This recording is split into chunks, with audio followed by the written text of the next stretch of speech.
Hoy hemos preparado un editorial más que picante, caliente, porque analizamos el discurso de Milei en Davos al principio de su gobierno, donde fue a, no sé si ganar el corazón de los empresarios o a vender su alma, pero bueno, tuvo un formato ese discurso. Y el que dijo la semana pasada en las Naciones Unidas, donde fue a carajear, y carajear es suave, porque fue mucho más que eso, lo que le hizo a la Asamblea General de las Naciones Unidas, que después de Mondini, no sé, salieron a bajar, pero el tipo dijo lo que dijo. Bueno, vamos. Inconsistencias y mentiras para meternos en la guerra. Sí, hay que escuchar lo que dice Milei. No me crean a mí, escuchen a Milei. En enero en Davos, Milei dio un discurso plagado de inconsistencias. Comenzó diciendo que Occidente está en peligro porque aquellos que supuestamente deben defender sus valores se encuentran cooptados por una visión del mundo que conduce al socialismo, para enseguida afirmar que en las últimas décadas los principales líderes del mundo occidental han abandonado el modelo de la libertad por distintas versiones de lo que llamamos colectivismo. Siguió con el conocido disparate que ya hemos refutado, dijo: cuando adoptamos el modelo de la libertad allá por 1860, en 35 años nos convertimos en la primera potencia mundial. La realidad era que la pobreza alcanzaba el 90% de la población y la indigencia producía jóvenes que no podían afrontar el servicio militar que quería implantar e implantó Roca, presidente. Como le informó Vialé Macé en 1904, y ni una sola tonelada de acero producíamos. Quizás en PBI per cápita Argentina estaba cerca del 10º lugar, pero no por mérito de una burguesía parasitaria que se enriqueció cazando vacas, porque había puesto paciendo vacas, pero después fui al diccionario a ver qué quería decir paciendo, dándole pasto a las vacas. Bueno, ni eso hicieron, las vacas se criaron solas. Lo que hicieron los primeros terratenientes eran cazar vaca, y la tierra no tenía ningún valor, solamente valían las vacas. Entonces después, para tener las vacas, se apropiaron de la tierra. Y además de las vacas, y luego por los enormes rindes por hectárea del trigo y el maíz, debido a la fertilidad de la tierra, que dividido matemáticamente, pero no repartido, que no es lo mismo, por un número pequeño de población en la que no se censaba a los pueblos originarios ni a los analfabetos, da ese resultado de fantasía. 10º, pero no primero, Milei. Ni siquiera en eso. Mientras que Inglaterra y Estados Unidos se constituían en potencias porque realizaron la revolución industrial, tarea a que los líderes que festeja Milei no solo no hicieron, sino que se opusieron tenazmente. Pero para mentir hay que mentir en grande, parece ser la divisa de Milei. En el mundo, la economía comenzó a crecer con la revolución industrial, pero solo se enriqueció la 10ª parte de la población de los países que se industrializaron, como informaba Federico Engels en su libro La situación de la clase obrera en Inglaterra. Sí, mucha potencia mundial, que era potencia, esa sí que era la primera potencia del mundo, pero los trabajadores vivían en condiciones deplorables y además te metían preso por deudas y cosas así, que acá se ha visto, pero menos que en Inglaterra. Luego Milei periodiza los crecimientos de la economía. Esto dice Milei, pero vamos a refutar los números de Milei. Dice que en los primeros 100 años de la revolución industrial, la tasa de crecimiento en el mundo se elevó del 0,02 al 0,66, que entre 1900 y 1950 lo hizo al 1,66% anual, que en el periodo que va de 1950 al año 2000 subió al 2,1 anual y que finalmente, entre este último año y 2023, la tasa llegó al 3% anual de la economía mundial. Y agrega Milei que para el año 1800, cerca del 95% de la población mundial vivía en la pobreza más extrema. Ese número cayó al 5% para el año 2000. Acá buscamos de decirlo con la máxima seriedad que encontramos. Número falso de toda falsedad, un disparate absoluto. Y como sabemos, falso en la Argentina, que después de esto nos va a hablar Javi. Con estos datos llega a la falacia que en el mundo el capitalismo de libre empresa como sistema económico es la única herramienta que tenemos para terminar con el hambre, la pobreza y la indigencia. Con la ajena, como le gusta decir a él. Sí, Milei, vos con la ajena, con la de los que trabajamos. Carlos Marx, ahí se brotó, si está escuchando Milei, se brotó de solo escuchar. Carlos Marx llevó a su culminación la ley del valor trabajo, elaborada por los fundadores de la economía política clásica, Adam Smith y David Ricardo, con su teoría de la plusvalía de Marx, ¿no es cierto? Mientras Smith y Ricardo no pudieron explicar convincentemente el origen de la ganancia, sí lo pudo hacer Marx. La riqueza surge de dos lugares, de la naturaleza y del trabajo, por lo que el capital se forma y crece con la acumulación de valores creados por los trabajadores y no pagados por el capitalista al obrero. Como los capitalistas no pudieron oponer otra ley objetiva a la de Marx, inventaron una ley subjetiva por la cual las cosas valen de acuerdo a los gustos y ganas de los consumidores. Explicamos esto. La cantidad de horas de trabajo se pueden medir y sumar, hechos que demuestran que son objetivos, datos objetivos. En cambio, los conceptos subjetivos existen, pero no se pueden medir y no se pueden sumar. Entre dos personas, nos preguntamos, ¿se pueden medir las ganas de comer una naranja? ¿O quién tiene más ganas, un sediento de beber o un capitalista de comprar un auto de lujo? Tampoco se pueden medir, no se pueden medir ni tampoco sumar, como la dulzura del azúcar, ya que la dulzura de una cucharada es la misma que la dulzura de 2 cucharadas. Por lo que la ley del valor de la escuela marginalista que festeja Milei es falsa. ¿Cómo califica Milei a los que gobernaron el mundo entre 1870 y 2023? Dice Milei, la justicia social es injusta porque es violenta.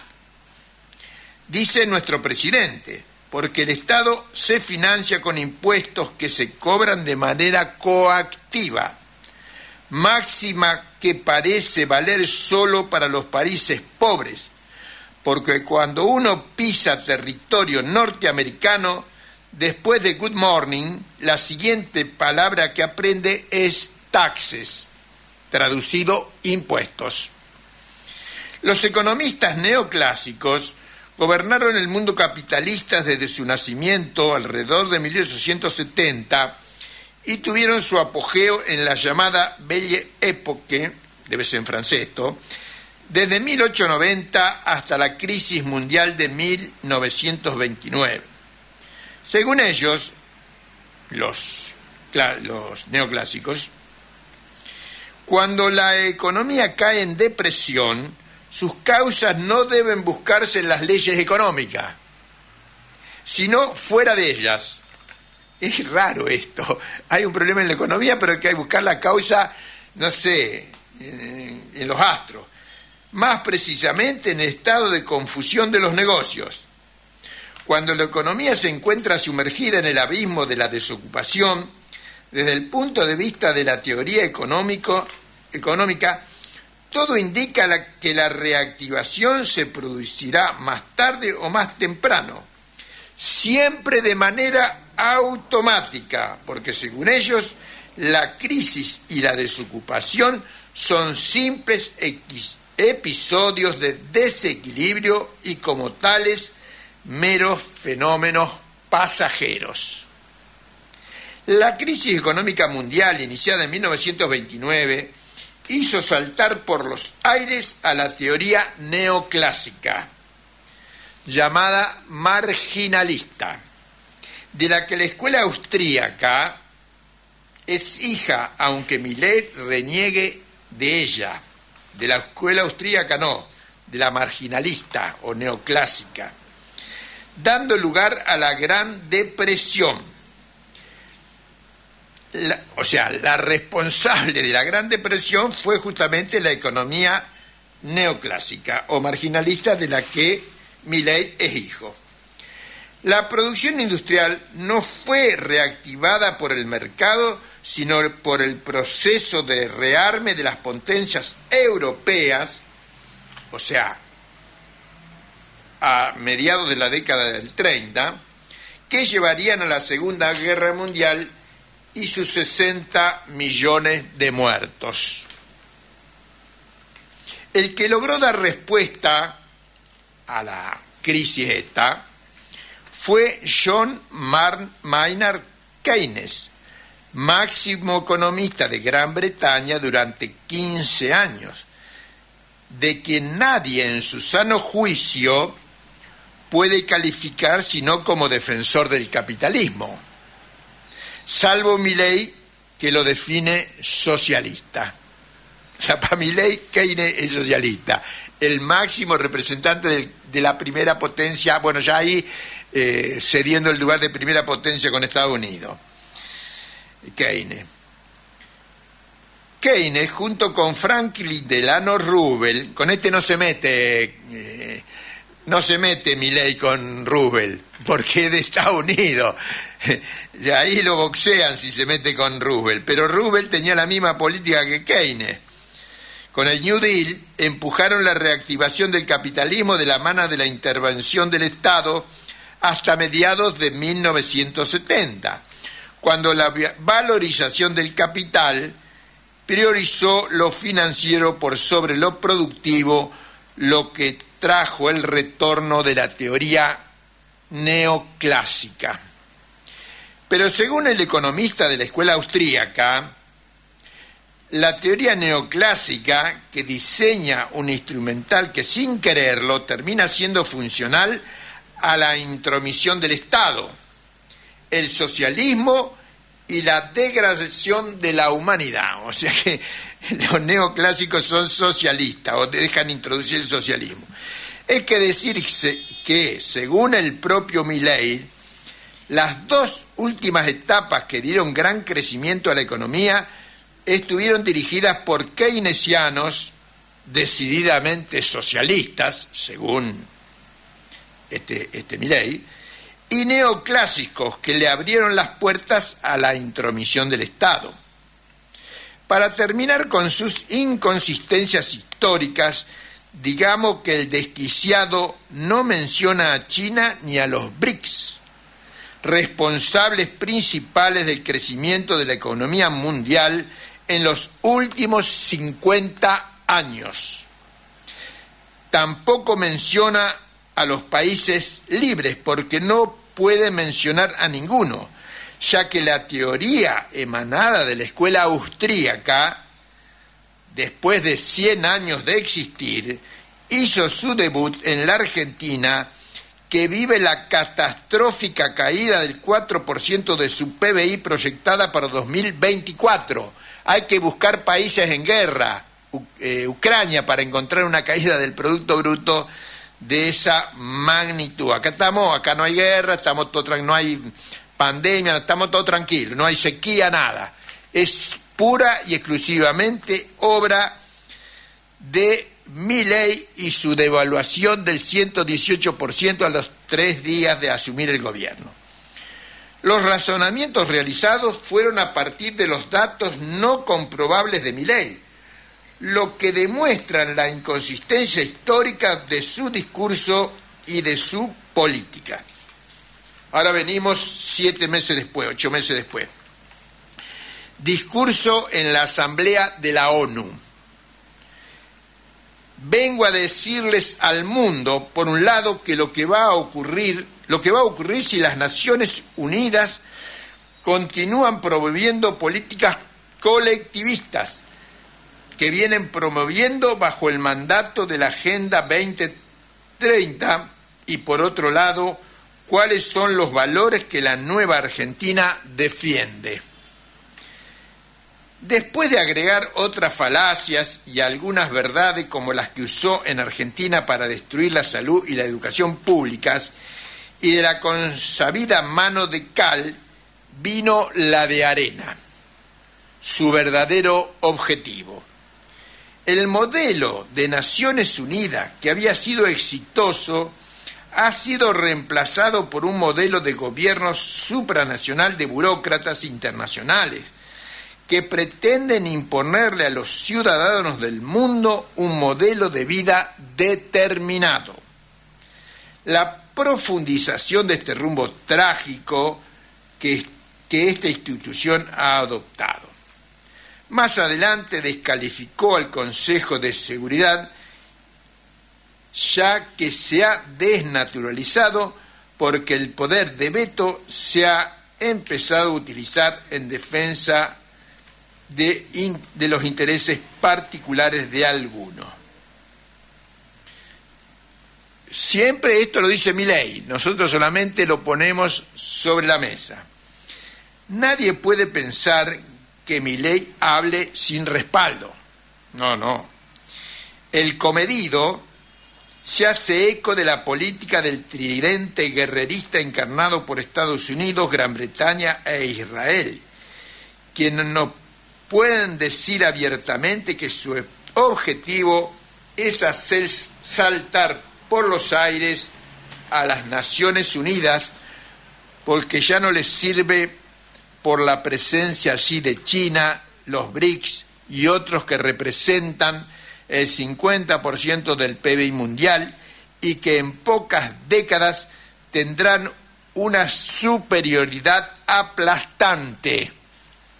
Oriente tendrá una superioridad aplastante sobre Occidente, por lo que la guerra es ahora. Postergarla es la derrota de Occidente. El que juega el papel de desquiciado lo dijo explícitamente. Queremos expresar nuestro disenso con el pacto del futuro, es decir, contra el pacto aprobado en la ONU para evitar la guerra, el cambio climático y la creciente pobreza. Sepan, dijo, que la Argentina va a abandonar la posición de neutralidad histórica. Repito, sepan, dijo, que la Argentina va a abandonar la posición de neutralidad histórica que nos caracterizó y va a estar a la vanguardia de la lucha en defensa de la libertad. Es una declaración anticipada de guerra. Mete a la Argentina en la guerra del tridente guerrerista de la OTAN. Es decir, abandonar la neutralidad para ingresar como socio global de la OTAN, como ha pedido con el beneplácito de esa institución guerrerista. No son palabras, pidieron el ingreso como socio global de la OTAN. todos los pasos de... A mí lo que me sorprende es que los grandes medios de comunicación, los de oposición, no digan nada, que nos están metiendo en la guerra. Lo dice el presidente. Todos los pasos... lo que yo sospecho es que están de acuerdo con esa parte de la política de Milei. Por eso no lo denuncian. Todos los pasos de Milei son para entrar en la guerra como proveedor de alimentos, materias primas, energía y soldados como carne de cañón del tridente guerrerista que lidera esa alianza. No al ingreso de tropas extranjeras en Argentina, sea en el Paraná o en Tierra del Fuego, como ahora va a explayarse Carlos Po en su investigación, contra el reciente acuerdo con Inglaterra por Malvinas. Hasta la Villarruel está en contra, hasta la Villarruel se manifestó en contra del acuerdo con Inglaterra por Malvinas. No al ingreso a la OTAN como socio global, por la integridad territorial, la independencia nacional y el bienestar del pueblo argentino.